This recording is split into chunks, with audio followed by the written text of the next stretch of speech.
presentation is over the mental health crisis in prisons. What is the problem? It is reported that the prevalence of mental disorders among prisoners is at least 5 times the rate in the general population. In addition, the suicide rate is 9 times as high.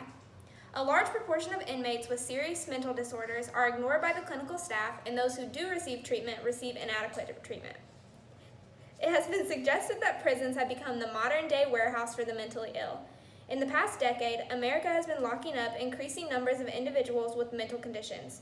It is concerning that there is an increasing use of criminal sanctions and incarcerations, in turn replacing the state mental hospitals with a much more drastic curtailment.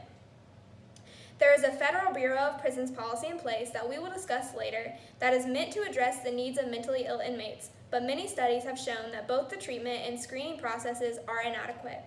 In addition, there is no policy set in place to attempt to reduce the incarceration of these mentally ill individuals and place them in a better fit that will assist with their treatment. The vulnerable population. The most vulnerable population in accordance to this issue is those with existing mental health disorders. Inadequate diagnosis and treatment of mental illness can lead to more severe and chronic cases. Prisoners with mental health conditions are especially vulnerable to the difficult and sometimes deplorable conditions that prevail in jail, prisons, and other correctional facilities. Overcrowding often contributes to the inadequacy of mental health services and to ineffective classification and separation of prisoners. It can both increase vulnerability and the mental illness itself.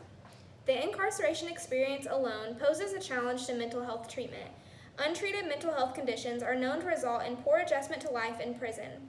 Furthermore, crowded living quarters, lack of privacy, increased risks of victimization, and solitary confinement within the institution have been identified as strong correlations for self-harm and adaptation challenges for those with mental health conditions in prison settings. Individuals with untreated mental health conditions may be at a higher risk for correctional rehabilitation treatment failure and future reentry into prison. The current policy in place, listed on the Federal Bureau of Prisons website, is treatment and care of inmates with mental illness. The goal of this policy is to identify inmates with mental illness through screening and classification upon their entry into the Bureau and again upon their arrival at an institution to achieve an accurate diagnosis and determine the severity of mental illness and suicide risk. To ensure psychology treatment programs and mental health interventions prescribed in treatment plans ordinarily rely on evidence-based practices for the treatment of inmates with mental illness and rehabilitation needs. To extend support for inmates with mental illnesses beyond traditional professional services through creation of specific supportive communities, specialized staff training, inmate peer support groups, care coordination teams, and institutions with specialized mental health missions. To increase rates of successful reentry among inmates with mental illness through accurate identification of at-risk inmates, effective skill building in prison, and comprehensive release plans. The gaps in this policy are that it continuously states that it is in place to assist inmates that are seriously mentally ill, which it defines as requiring consideration of the severity, duration of his or her symptoms, the degree of functional impairment associated with the illness, and his or her treatment history and current treatment needs. It is unclear on what truly differentiates an inmate from mentally ill and seriously mentally ill. It goes on to list mental illness that can be considered serious and that those that can be serious if they are disabling to the person. It is unclear what treatment a person with just a mental illness that is deemed not serious by a screening will receive. Despite court mandates for access to adequate health care in prisons, these mandates limit to severe and seriously mental health issues. Despite the policy in place, numerous studies have been presented that state a substantial portion of the prison population receives no treatment for mental health conditions. There are limited treatment options for those who do receive treatment.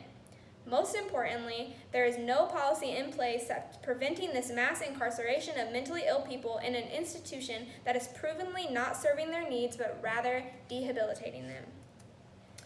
My new proposal would expand federally proven programs that provide treatment for people with mental illness before they become involved in confrontations with law enforcement. It would require crisis intervention team training for law enforcement.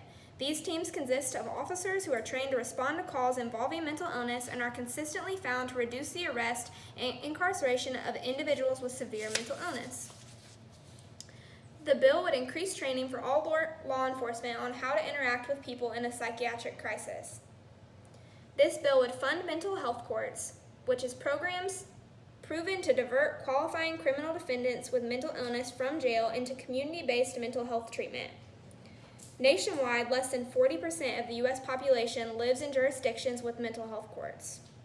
Lastly, it would fund assisted outpatient treatment. Assisted outpatient provides treatment in the community for at-risk people with severe mental illness and has been shown to significantly reduce crime and violence among its target population. My stakeholders and partners within my bill would be Treatment Advocacy Center, eliminating barriers to the treatment of mental illness, the Center for Prisoner Health and Human Rights, and the National Alliance on Mental Illness of Indiana, NAMI. And that is my sources.